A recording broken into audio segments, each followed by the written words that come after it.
If you're an oboist who survived Beethoven 9, let me know down in the comments so we can start a support group.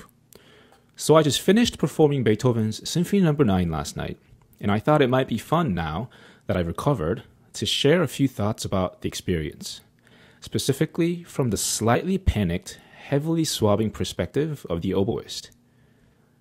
Let me start by saying, yes, it's a masterpiece. Yes, it's beautiful.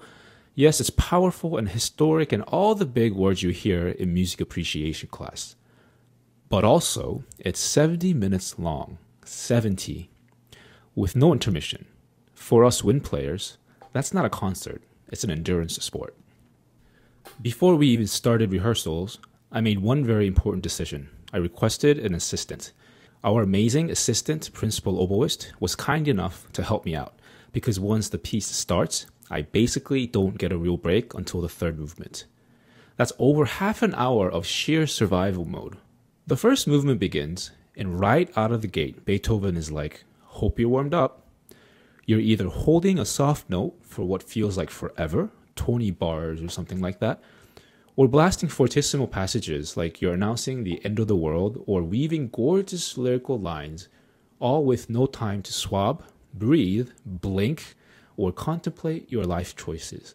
One measure fortissimo, next pianissimo. Staccato, sure. Legato, why not? In the same breath. So what was my master plan? Hand off the fortissimo sections to the assistant principal so I could sneak a breath and get ready for the next solo, which is usually in the very next measure. The second movement might as well be titled, Try Not to Drown. It comes in almost attacca, so again, no time to swab. And of course, the oboe has to sneak in softly on the downbeats with the strings. The train leaves the station, and once it's going, you can't get off. No swabbing, no mercy, it's relentless. You're constantly playing, focusing like your life depends on it, because honestly, at that moment, your reed's life does depend on it. And just when I thought I couldn't go any further, the second movement finally ends. I see the light at the end of the tunnel.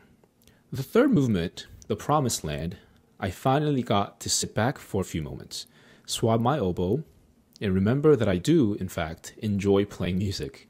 This is also the point where I wanted to switch to a fresh reed, because let's be real, the one I used for the first two movements was hanging on by a thread, literally. But I chickened out. The thought of playing a new reed and coming in pianissimo on a high A was too risky. So I stuck with the same one, and yes, it died multiple deaths during that movement.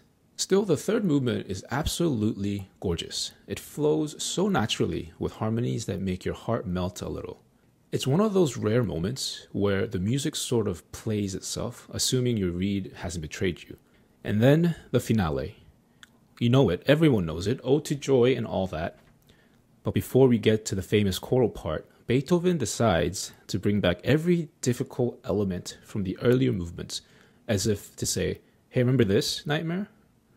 Long-held notes, checked. Dotted rhythms, yep. Instant dynamic shifts, you bet. He's practically trolling the wind section at this point. But the real challenge? It's not just the music, it's trying to finish the piece with any ounce of energy or precision left. You are exhausted. Your lips are numb, your back is sore, your reed has gone to reed heaven. And then comes this glorious solo section with a high B flat that you must hold perfectly with all the dignity and poise of someone who didn't just spend the last hour in musical battle. If I miss it, yeah, I ruined the entire ending for everyone. So yes, Beethoven's Ninth is one of the greatest, most powerful symphonies ever written. No argument there. But it's also one of the scariest pieces to perform as an oboist, or really as any musician on stage. It demands everything: technique, emotion, stamina, and just enough luck to get through it with your reed and sanity intact. But in the end, it's worth it. Thanks for listening, and if you're an oboist who survived Beethoven 9, let me know in the comments. We can start a support group.